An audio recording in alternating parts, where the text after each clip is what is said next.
할렐루야. 아멘. 세상을 살면서 실수를 한 번도 한 적이 없는 사람은 없습니다. 그래서 사람은 무슨 일이든 다 잘하면 좋은데 다 잘할 수는 없습니다. 일이 잘 될 때가 있는가 하면 안 될 때가 있고요. 이길 때가 있는가 하면 질 때도 있습니다. 가끔 운동 경기를 보면 제가 테니스를 좋아하니까 테니스 경기를 보는데요. 그 테니스에서 1등하고 2등하고 이번에 US 오픈 결승에서 붙었는데요.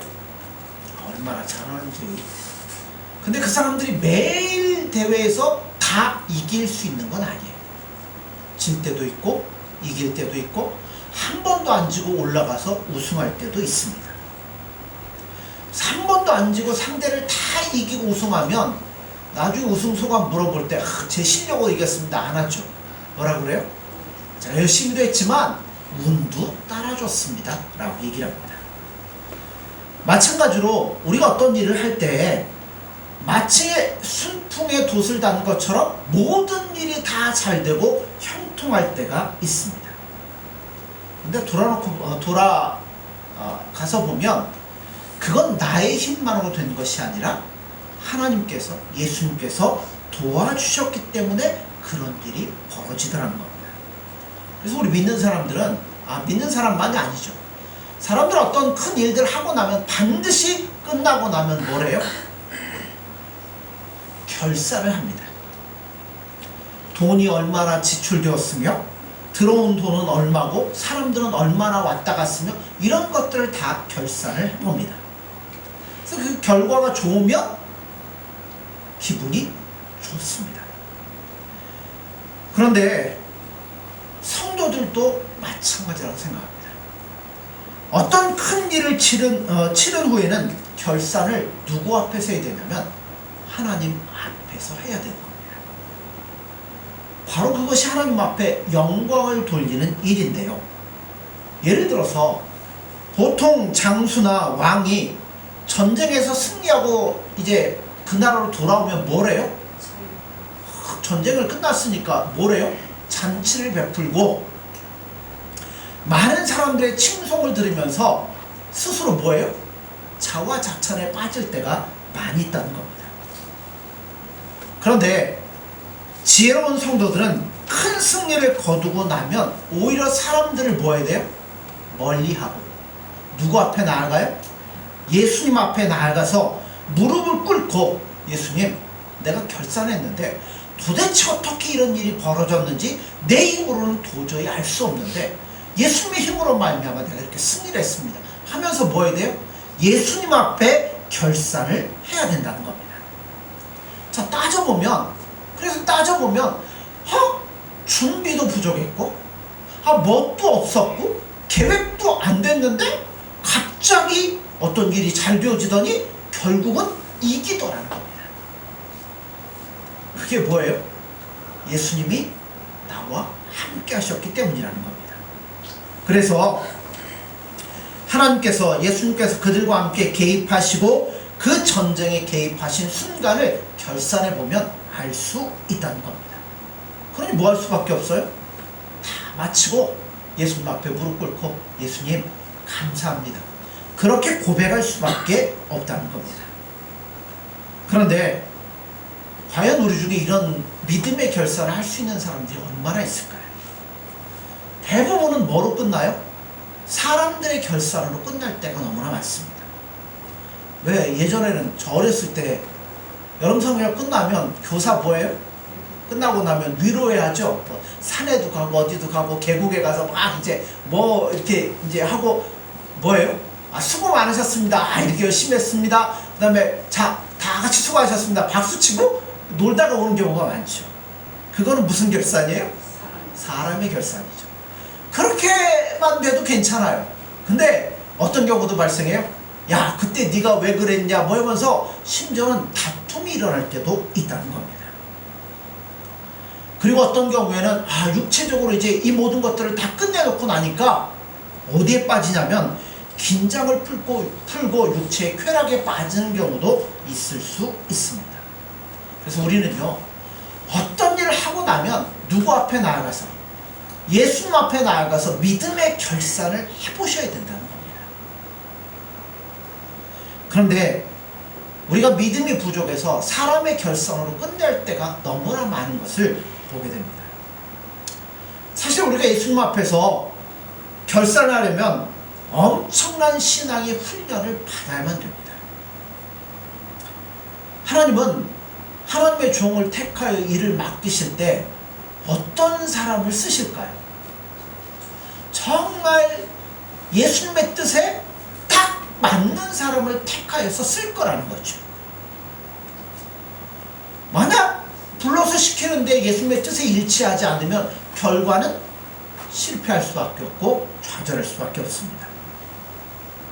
그래서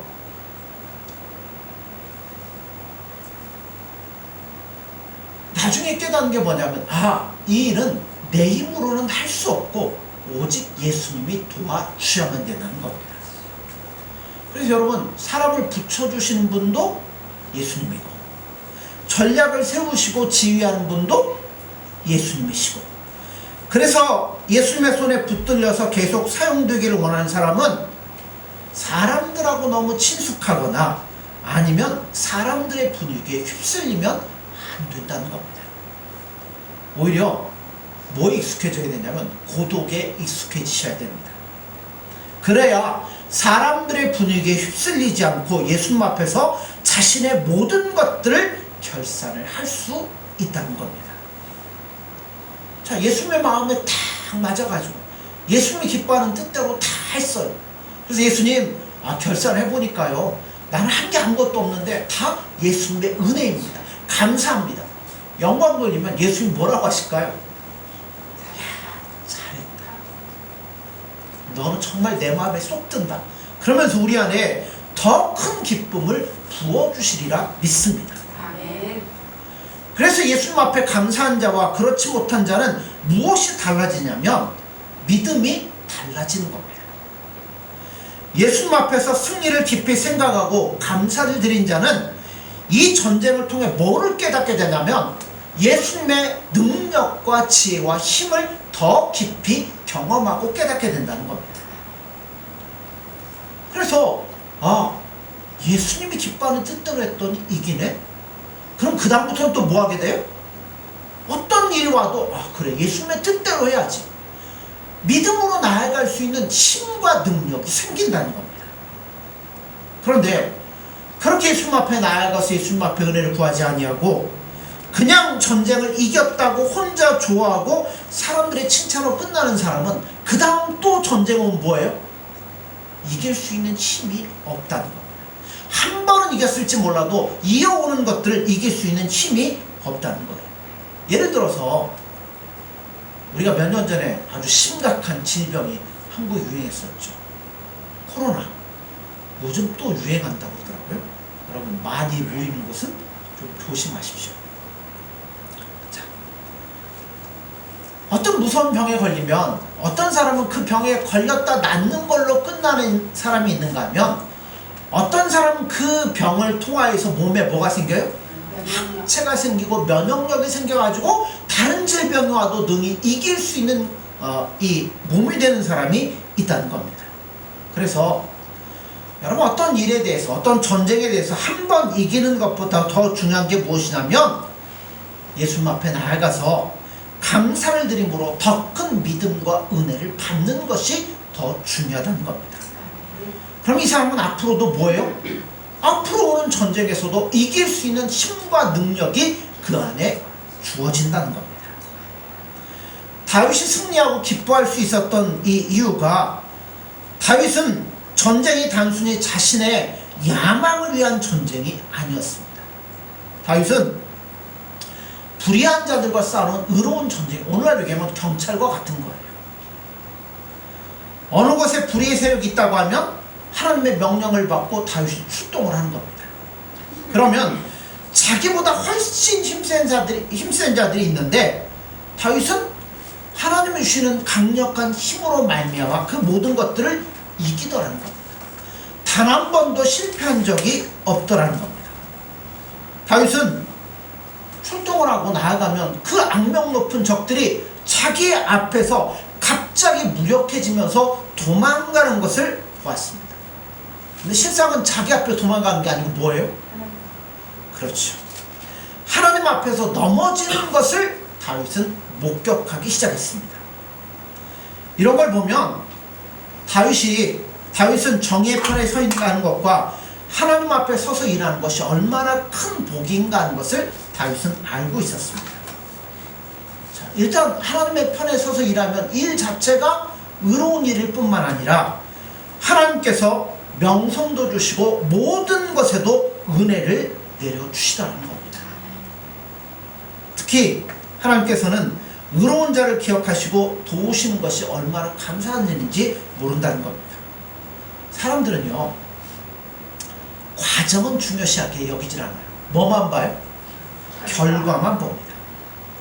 아무리 내가 하나님 말씀 앞에서 순종해서 고난을 당해도 힘이 없으면 세상 사람들은 뭐라 그래요? 그걸 옳다고 바라보지를 않는 겁니다. 오히려 뭐라 그래? 야, 네가 못 사는 건 네가 무능하고 네가 못해서 그러는 거지 왜 그러냐, 이런 얘기를 하는 거죠. 그래서 우리 믿는 사람들은 반드시 뭘 받아야 돼요? 예수님의 은혜와 복을 받아야 됩니다. 왜냐하면 그렇게 하지 않으면 세상 사람들은 절대로 우리의 믿음을, 의로움을 인정하지 않기 때문에 그렇습니다. 저도 그래서 기도할 때 우리 성도님들의 가정이 복받고 은혜롭게 잘 되기를 기도합니다. 아멘. 왜 그러냐면 사람들은 결과가 나타나는 것이 없으면 말씀의 능력을 믿으려고 하지 않습니다. 그래서 저는 우리 교인들이 예수님 열심히 사랑하고 순종하셔서 예수님의 은혜로 말미암아 잘 되셨으면 좋겠어요. 그냥 거대 기업도 나오고 이러면 얼마나 좋을까요? 그래야 더 많은 사람들이 우리를 보고 아, 하나님 뜻대로, 예수님 뜻대로 살면 저렇게 살 수 있구나 하는 것을 깨닫고 바른 믿음으로 돌아올 수 있기 때문에 그렇다는 겁니다. 다윗이 등장하기 전에는 악한 자들이 승승장구를 합니다. 그러니까 사람들의 마음속에 뭐가 생겨요? 가치관에 혼란이 생기기 시작합니다. 의롭게 살면 어리석은 것이구나. 악하게 살더라도 힘만 있으면 되는구나. 정치인이 될 수 있으면 하지만 안 되는데요. 저는 국회에 그런 법이 좀 생겼으면 좋겠어요. 어떤 거라도 범죄한 자는 절대 국회의원이 되면 안 된다. 왜냐면 국회의원은 뭐 하는 사람들이에요? 법을 세우는 사람들 아니에요. 근데 법 세우는 사람들이 범죄자면 뭔 법을 세우겠습니까? 그러니까 그런 사람들이 승승장구하니까 다른 사람들이 뭐예요? 가치관에 혼란이 올 수밖에 없다는 겁니다. 그러나 이제 다윗의 승리를 통해서 불분명하던 모든 것들이 분명해지기 시작을 합니다. 다윗을 바라볼 때 하나님 뜻대로 사는 것이, 그를 통하여서 하나님은 살아계시며 의로운 자에게 복을 주시고 이기게 하신다는 사실을 다윗을 통하여서 분명히 사람들이 깨닫기 시작했다는 겁니다. 그 결과 사람들의 마음속에 선과 악에 대한 분명한 기준이 생겼고, 악한 자들은 반드시 망할 수밖에 없구나 하는 것을 똑똑히 보게 되었다는 겁니다. 오늘 우리 시대의 문제가 바로 여기에 있다고 생각합니다. 가치관이 너무나 혼란스럽다는 겁니다. 사람들의 마음속에 힘이 곧 정의라는 이 그릇된 인식이 심겨져 있기 때문에 그렇다는 겁니다. 특히나 젊은이들에게 본이 될 만한 믿음의 사람들이 많이 없다는 것도 큰 문제라고 생각합니다. 의로운 사람들은 예수님 말씀하시죠. 너희는 세상의 빛이라고 말씀했습니다. 의로운 사람들은 마치 칠흑 같은 어두운 가운데에도 빛나는 등불과도 같습니다. 하나님은 다윗을 통해서 이 일을 계속 하셨다는 겁니다. 왜냐하면 이것이 바로 하나님이 원하시는 일이기 때문에 다윗을 통하여서 일하시는 겁니다. 하나님 다윗을 통하여 하신 일이 너무나 많아요. 손으로 셀 수가 없습니다. 근데요, 다윗도 처음에는 아무것도 못했어요. 성 하나 무너뜨릴 힘과 자신감도 없었습니다. 그런데 하나님 의지하고 나아갔더니 이 성이 무너지는 거예요. 그 다음에 또 의지하고 나아갔더니 그 다음 성도 무너지고 그 다음도 무너지고, 그렇게 해서 무너뜨린 성이 헤아릴 수 없다고 다윗은 오늘 말씀에서 고백을 하고 있습니다. 그 원인이 뭘까요? 바로 하나님께서 다윗에게 힘을 주셨기 때문이라는 겁니다. 물론 다윗도 사람이잖아요.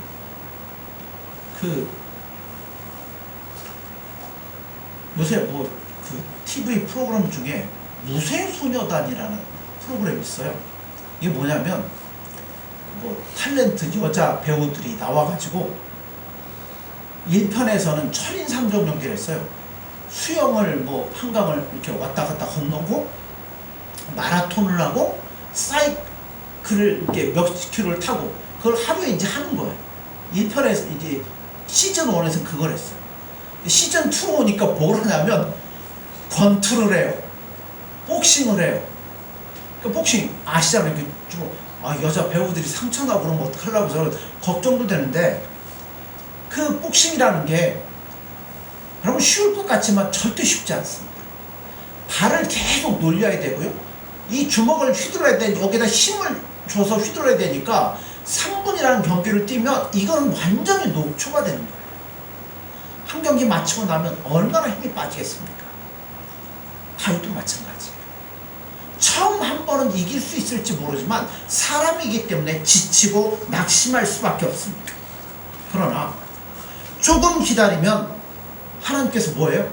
그에게 새로운 능력과 힘과 은혜를 공급해 주셔서 또다시 나가 이길 수 있는 힘을 주시더라는 겁니다. 하나님은 세상을 공의로 다스리십니다. 그런데 누구를 통해 이러시냐면 사람을 통해서, 준비된 일꾼을 통하여서 다스리신다는 겁니다. 그런데 왜 지금까지는 가만히 계시면서 불의 세력들을 지켜만 보고 계실까요? 그 이유는 딱 하나입니다. 하나님의 마음에 맞는 일꾼이 없었기 때문에 그렇다는 겁니다. 아무리 좋은 도구라고 해도요, 뭐에 맞아야 돼요? 손에 딱 맞아야 된다는 겁니다. 어떤 도구는 참 좋은데 쥐고 이렇게 망치로 휘둘려고 그러면 손에 자꾸 빠져요. 그럼 아무리 좋아도 소용이 없다는 겁니다. 그래서 옛날에 보면 이런 분들 이제 망치 쥐고 호깽이 쥐기 전에 먼저 뭐예요? 손에다가, 안 해보셨습니까? 모르죠. 침을 퇴퇴 발라요. 왜요? 미끄러지지 말라고. 딱 발라서 비비고 잡고서 일을 하는 거죠. 하나님께서는 하나님의 마음에 딱 맞는 일꾼 한 명이 나왔을 때 그 일꾼을 통하여 100년 동안 하지 못했던 일들을 한꺼번에 하신다는 겁니다. 여러분, 중세 암흑기가 얼마나 오래 갔어요. 근데 하나님 뭐 하신 거예요? 하나님의 손에 딱 맞는 한 사람이 나타나기를 기다리고 계셨다는 겁니다. 그 손에 맞았던 사람이 마틴 루터 아닙니까? 그가 종교개혁의 불씨를 일으키고 칼빈이 준비되고 여러 사람들이 준비가 되는 거예요. 그러니까 여러분, 세상이 막 이렇게 흘러가도 하나님 뭐하고 계시냐면 하나님의 뜻에 맞는 사람을 준비하고 기다리고 계신다는 겁니다. 그래서 그런 사람이 나타나면 뭐 하시겠어요? 능력을 물붓듯이 부으셔서 그를 통하여 하나님의 일들을 해나가신다는 겁니다. 그러니까 우리가 하나님을 알고 예수님을 알고 그분께 헌신된 자체가 얼마나 큰 복이며 그분의 손에 붙들려서 사용된다는 것이 얼마나 큰 복인지를 여러분 기억하셔야 된다는 겁니다. 사도 바울은 그것을 이렇게 이야기를 하고 있어요. 하나님의 집에는 여러 그릇이 있습니다. 그런데 그 중에서 하나님께서는 어떤 그릇을 사용하신다고요? 깨끗한 그릇을 사용하신다고 했습니다. 하나님께서는 능력보다 뭐를 보시는 거예요? 하나님 앞에서 정직함을 본다는 겁니다. 여러분, 하나님 앞에서 우리 능력이 있어봐야 뭐 얼마나 있겠어요? 그 능력은 누가 주셔야 돼요? 하나님 주시면 그깟 거 아무것도 아니죠. 그러니까 하나님은요, 우리에게 능력이 있네, 우리가 지혜로, 그런 거 전혀 안 보십니다. 우리 마음이 깨끗하여 하나님을 바라보는 자, 예수님만을 바라보는 자를 기뻐하신다는 겁니다. 아멘. 하나님이 다윗을 그렇게 사용하셨던 것은 그가 바로 정직했기 때문에 그렇다는 겁니다. 그는 철저하게 하나님의 주인 되심을 인정했습니다. 근데 인간적으로 보면요, 다윗보다는 사울이 훨씬 나아요. 예. 사울왕도 처음에는 많은 가능성을 가지고 있었습니다. 그런 백성들이 제비를 뽑았을 때 짐 사이에 숨어 있을 정도로 수줍고 겸손한 사람이었습니다. 뿐만 아니라 그런 사울을 못마땅하게 생각하는 사람들이 그를 비웃고 조롱해도 참고 넘어갈 정도로 마음이 넓은 사람이 사울이었습니다. 그런데 그는 뭐 했냐면 하나님 앞에 정직하지 못한 거예요. 그는 우선 자기 주위에 뭘 고용하냐면 군인들을 고용하기 시작합니다. 이 사람들은 오늘날 얘기하면 다 용병인데, 용병 쓰려면 뭘 줘야 돼요? 월급을 줘야 될 거 아니에요? 돈을 줘야 됩니다. 그러나 반면에 다윗은 용병을 구하는 게 아니라 하나님 앞에 의로운 자들을 구하고 그들과 함께하는 겁니다. 사울왕이 드디어 하나님의 명령을 따라 아말렉을 쳤을 때 하나님의 명령이 뭐예요? 양과 소와 사람 모든 것들을 진멸하라고 하셨습니다. 왜요? 이거는 아말렉에 대한 하나님의 심판이기 때문에 하나도 남겨두지 말라는 겁니다. 근데 사울은 뭐 했어요? 총을 갖고 왔어요. 왜 갖고 왔어요? 자, 그때 사울에게는 세 가지 소리가 들렸습니다. 첫째는 하나님의 목소리, 다 죽여라. 두 번째는 용병들의 소리. 용병 싸웠으니까 뭐 해야 돼요? 돈 받아야 될 거 아니에요. 용병들 뭔가 줘야 될까요? 그러니까 끌고 오는 거죠. 세 번째는 자신의 소리. 내가 왕인데 이 전쟁에 승리했네. 또 오다가 뭐 세워요? 기념비 세우지 않습니다. 그러니까 하나님 앞에 정직하지를 못했어. 그래서 이미 그는 처음부터 하나님의 손에서 벗어났기 때문에 온전히 하나님의 손에 붙들려 사용될 수가 없었다는 겁니다. 자꾸만 미끄러지는 겁니다. 그러니까 하나님께서 사울을 마음껏 부릴 수가 없었다는 겁니다. 그러나 다윗은 처음부터 반대였어요. 모든 것들을 하나님의 능력으로 했기 때문에 하나님의 마음에 딱 맞는 도구였습니다. 그가 처음에 등장할 때 골리앗과 싸움에 뭐라고 가요? 너는 칼과 단창과 이런 것으로 오지만 나는 만군의 여호와 이름을 가지고 간다. 하나님의 능력을 의지하며 가지 않습니다. 처음부터 다르다는 겁니다. 그러니까 다윗은 돈 문제에 매일 필요가 없었어요. 끝까지 하나님 앞에 순수할 수 있었습니다. 그래서 하나님 그에게 능력을 물붓듯이 부어주셔서 그가 늘 이기도록 만들어 주셨다는 겁니다. 이게 다윗의 얘기입니까? 오늘 우리들의 얘기가 되어야 돼요. 우리도 예수님 앞에 정직하고 순수하게 예수님을 바라보면 예수님의 손에 딱 맞는 도구가 될 거예요. 그래서 믿음으로 나아가면 예수님께서 우리에게 은혜를 물붓듯이 부어 주실 겁니다. 근데 왜 없습니까? 아직 덜 맞아. 예수님의 손에 덜 맞아서 그래요. 하나님께서는 우리에게 큰 복을 주시기 전에 반드시 우리의 믿음을 달아보실 겁니다. 이게 내 손에 정말 맞는지 안 맞는지. 그때가 언제냐면 아무리 믿음으로 해도 결과가 없고 모든 일이 뜻대로 되지 않을 때가 우리를 달아보고 계시는 때라는 겁니다. 그러니까 그때 뭐 하셔야 돼요? 그때 하나님은 왜 이러십니까? 예수님은 살아계십니까? 이런 게 아니라 이게 나를 향한 예수님의 시험이구나. 끝까지 믿음으로 인내하며 충성해야 예수님이 그때 야 통과! 그럴 거 아니에요. 그때 능력의 일꾼으로 불러 우리를 사용하시리라 믿습니다. 아멘. 하나님께서 우리를 사용하셔서 세상의 불의를 몰아내시고 의로운 통치를 회복시키시기를 지금도 원하고 계십니다. 아멘. 그것을 위해서는 먼저 우리 자신이 예수님께 붙들려야만 하고, 예수님 앞에 붙들리려면 나를 붙드는 세상의 손길, 사람으로부터 나는 벗어나야 된다는 겁니다. 그리고 예수님께서 우리 기도를 들어주시고 은혜를 주실 때 그 사건으로 끝내지 마십시오. 여러분은 반드시 뭘 하셔야 되냐면 예수님 앞에서 믿음의 결산을 하셔야 돼요. 예수님, 이런 때 이렇게 도와주시기를 편해 주셔서 이렇게 이기게 하시니 감사합니다. 예수님 앞에 결산을 하면 예수님께서 더 큰 은혜를 부어주시고 복을 주셔서 또 다른 일들 가운데서 승리할 수 있도록 만들어 주시리라 믿습니다. 사랑하는 성도 여러분들, 늘 예수님만을 사랑하시고 예수님 앞에서 믿음의 결산을 매일같이 하셔서, 오늘 하루의 결산도 해야죠. 오늘 하루 제가 이렇게 살았는데 예수님, 내가 이렇게 좀 부족하고요, 예수님 변하겠습니다. 은혜를 더해 주세요. 한 달의 결산도 되고요, 1년의 결산도 되고, 어떤 일이 끝나고 나면 믿음의 결산도 돼야죠.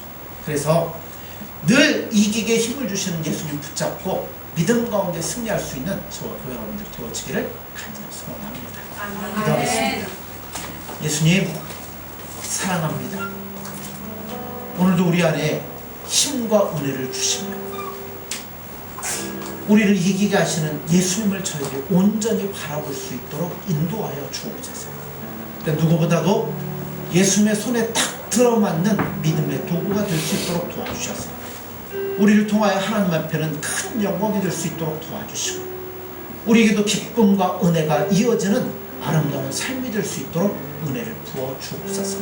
오늘도 매일같이 예수님 앞에서 우리 믿음의 결산을 하며 오늘도 우리를 도와주시는 예수님 앞에 찬송과 감사와 영광을 돌려드릴 수 있는 저와 교회 여러분들이 될 수 있도록 예수님 은혜를 날마다 부어 주옵소서. 예수님의 이름으로 기도드립니다.